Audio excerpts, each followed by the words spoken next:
Hello viewers, welcome to UN Digital Class. In today's lecture, I am going to discuss about reverse operation, ordered operation, shift operation and the set operation of the list in Prolog programming. Now, let us start.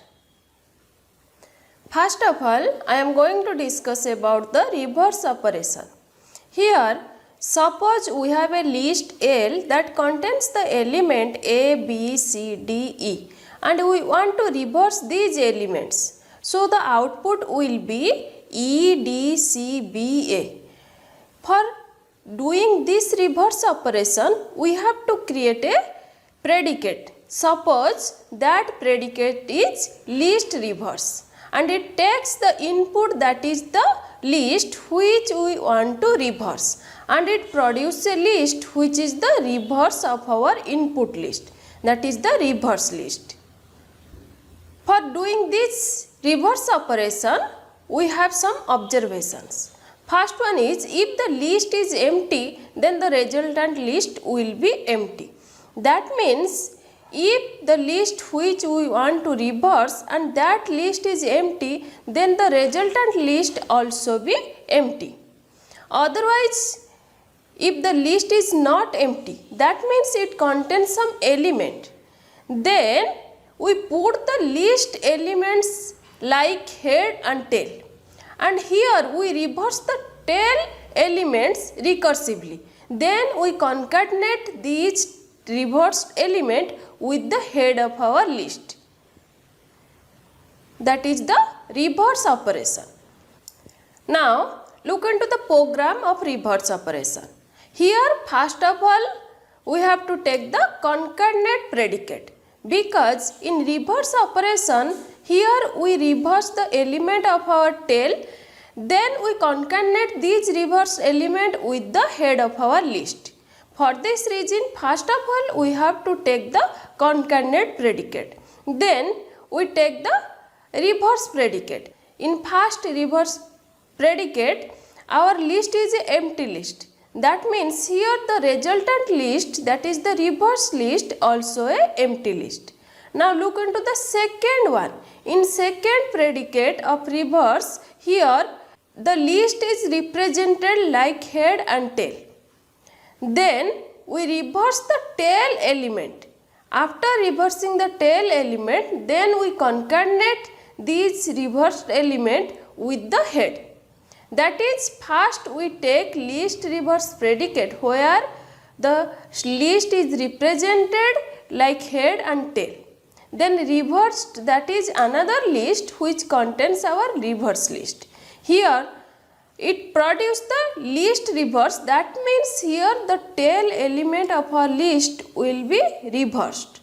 After that we concatenate this reverse tail list with the head of our original list, which produce the reverse list of our input list. Now look into the output. In this output, here we want to reverse a list. That list contains the element. These are A, B, C, D, E. Now when we perform the reverse operation, here first we make this element or we place this element as head and tail. That means in our list, here head is the element A and the other elements are the tail. That means first of all we have to reverse the tail elements, which means here we reverse the element B, C, D, E, which produce the output, that is E, D, C, B. After reversing these tail elements, then we concatenate the head element with this reverse list. That means here the final output that contains the element E, D, C, B, E. This is our reverse list of our original list. Now look into the second output. Here the list which you want to reverse, that contains the element A, B, C, D, E. Now look into the second one. Here the second one is the reverse list, and here this reverse list contains the elements E, D, C, B, E. That means that is the reverse list of our original list or first list. So that here the answer is S. Next operation is the shift operation. Here in shift operation, we can shift one element of a list to the left rotationally. So if the list items are A, B, C, D, then after shifting it will be B, C, D, A. That means in shift operation, here we shift the element of our list in left rotationally. For performing this shift operation, we have to take one predicate. Suppose that predicate is list shift, and it takes two lists. One is the L1, another one is the L2. Here L1 is the list which we want to shift, and L2 is the list which contains the element of list 1 after shifting, or we can say that L2 is the shifted list. Here we will express the list as head and tail, then recursively concatenate head after the tail. So as a result we can feel that the elements are shifted, which means in shift operation, here first of all we have to represent our list as head and tail. After that we take the head and put this head into the end of our tail, or we concatenate this head with our tail, which produce the shifted list.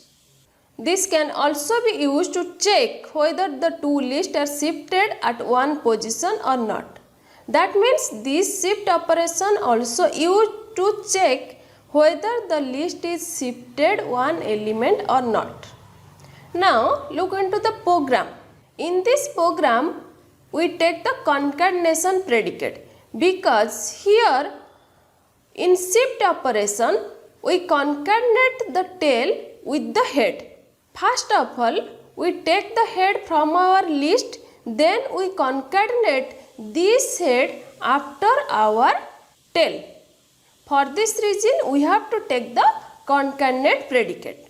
Now look into the shift predicate. In list shift predicate, first of all we have to represent our list like head and tail. Then the next list is the output list, that is the shifted list, which produce list concatenate tail head shifted. That means here first of all we take the tail element, then we concatenate these tail elements with our head, which produce the shifted list. That means in shift operation you must remember that here you have to only take the head element from the original list, then you concatenate this head element after the tail, which produce the shifted list. Now look into the output. In this output, first we take the list that contains the element A, B, C, D, E. Here we want to shift the element of this list by using the shift operation. When we perform the shift operation, first of all it takes the head of this list. Here in this list, A, the element which is the head. By taking this head element, then we concatenate this element after the tail. That means here we put the tail elements first in our shifted list. That means in L2, first of all we put the elements of tail, that is B, C, D, E. Then the head is concatenated with this list, which produce the shifted list. That is the function of our shift operation. Now look into the second list shift predicate. This predicate checks two lists. One is the original list, another one is the shifted list. And it checks whether in shifted list each elements are shifted to left or not. Now look into this predicate. In this predicate, the first list contains the element A, B, C, D, E, and the second list contains the element B, C, D, E, A. And here in the second list, each element of the list are shifted to the left, so that it produces the answer, that is S. Next operation is the order operation. Here we will define a predicate that is least order which checks whether L is a order or not. That means suppose the list L contains the element 1, 2, 3, 4, 5, 6. Then we can say that this list is a order list and the predicate produce the result that is true. If there is only one element in your list, then this list is already ordered. In this case, the list operation also produce the answer that is true. Otherwise, take the first two elements x and y as head and rest as tail. If x less than equal to y, then call the clause again with the parameter y tail. So this will recursively check from the next element. Here, if our list is not an order list, then first of all, the two elements of our list, suppose these are the x and y, taken as the head. Then the other elements are treated as the tail element. Here we check one condition, that is x less than equal to y. If this happens, then again we call a parameter that is y tail, which recursively check the next element. Now look into the program. In this program, the list order predicate first takes a list, and in this list it takes the first two elements as head, that is x and y, and the rest elements are the tail. Then it checks one condition, that is x less than equal to y. If this, then it performs the list order by taking y tail. Now look into the second predicate. In second predicate there is one element in our list, that is x. That means it is already ordered. Now look into the output of this program. Here in the list order predicate, it first takes a list which contains the element 1, 2, 3, 4, 5, 6, 6, 7, 7, 8. Now look into this list and the element of this list. The element of this list are already ordered, which means it produced the output that is S. Now look into the second one. In the second predicate, it takes the element that is 1, 4, 2, 3, 6, 5. Now these elements are not ordered, which means our ordered predicate list produce the result that is no, because these elements are not ordered in our list. This is all about the order operation. Now we discuss about the set operation on list. Here we will try to write a clause that will get all possible subset of a given set. That means in our set operation, first we want to find out the subset of a list. For this, first of all we have to write a predicate. So if the set is AB, suppose there is a set which contains the element AB, then the result will be empty set, then the set which contains the element A, then another set which contains the element B, then another set which contains the element both A and B. These sets are subset of our original set which contains the element A, B. For performing this operation, we have to write a clause, and that clause is list subset, which takes our list L and then it find out the subset of this list which will be stored in X. So we will produce the subset of our list in the following way. Now look into the first one. If the list is empty, then the subset is also empty. Then next, find the subset recursively by returning the head, which means if our list is a non-empty list, then first of all we find out the subset of our list by returning the head. Then after that, make another recursive call where we will remove the head. In this way, we find out the subset of our list. Now look into the program. In this program, the first subset predicate contains a empty list. That means the output is also a empty list. Now look into the second predicate. In the second predicate, here we take our list and represent it as head and tail, and here we retain the head, then we find out the subset. Now look into the third predicate. In the third predicate, first of all, we represent our list in head and tail. After that, we remove the head and we take the tail and find out the subset. This is the subset operation programming. Now look into the output of this program. In this output, first we take a list which contains the element A, B. Now we want to find out the subset of this list which will be stored in X. Here the X equal to AB, that is the first one or first subset. Then X equal to A, that is the second one. Then X equal to B, then X equal to empty set. These are the subset of our list which contains the element AB. Now look into this output. In this output, the first subset, that is X equal to AB, and the second one is A. That means in this two subset, the head is remain as it is. Then we find out the subset. Now look into the last two subset. In last two subset, there is no head. That means the third subset contains only the element, that is B, and the last one is the empty set. Now look into the second output, that is list subset, which takes the list that contains the elements X, Y, Z. Here we want to find out the subset of this list. That means the X first takes the subset set which contains the element, that is our original list that contains the element X, Y, Z.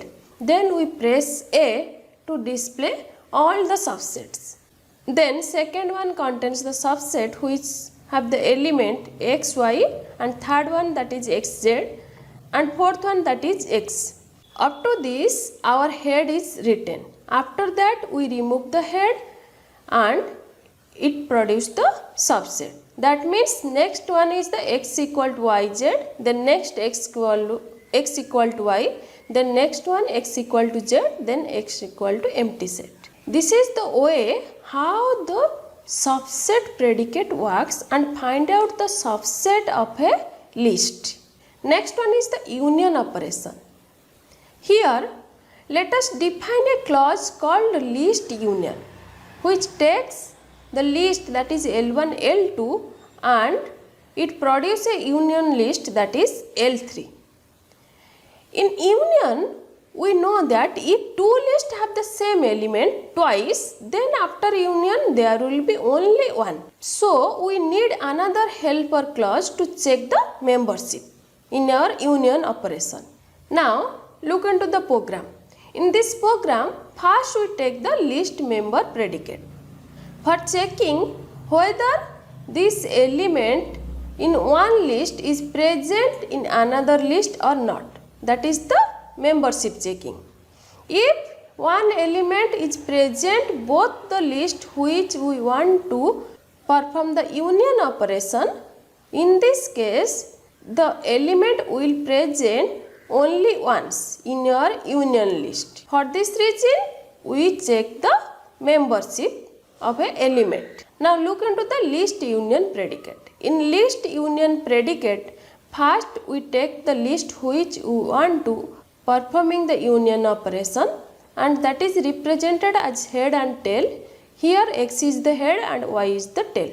Then second list is the Z, and third list is W, which stores the union elements, or we can say that W is the union list. Here first we check whether this X, that is the head element of our first list, is present in our second list or not. That is the list member XZ. If this present, then we can take this X only once. That means here we perform the list union, that is YZ, and store it in W. Now look into the second predicate. In this second predicate, this X element is not a member of our second list. That means here we can perform the union operation and take the head of our first list in our union list. Then last one is the union predicate, where the first list is an empty list. That means here the resultant list is the second list. In this program we have used a symbol, that is slash plus, and this symbol or operator is used for not. Now look into the output. In this output, first we take the list union of a list which contains the element A, B, C, D, E, and our second list contains the element E, A, E, I, O, U. Now look into these two lists. In these two lists there is some element which are present both the list, that is A and E. In this case, when we perform the union operation, it only places this element once in our list. Now look into the union list, that is L3, which contains the element B, C, D, A, E, I, O, U. That means here the element A and E are present only once in our union list. Now look into the second output. In the second output, the first list contains the element A, B, C, D, E, and the second list contains the element 1, 2. That means in these two lists there is no element which is present in both the list. That means the union list contains the element, that is A, B, C, D, E, 1, 2. This is the union operation in our list. If you have any doubt regarding today's lecture, then you can ask me through comment. I will reply you and discuss about your doubt. Thank you for watching.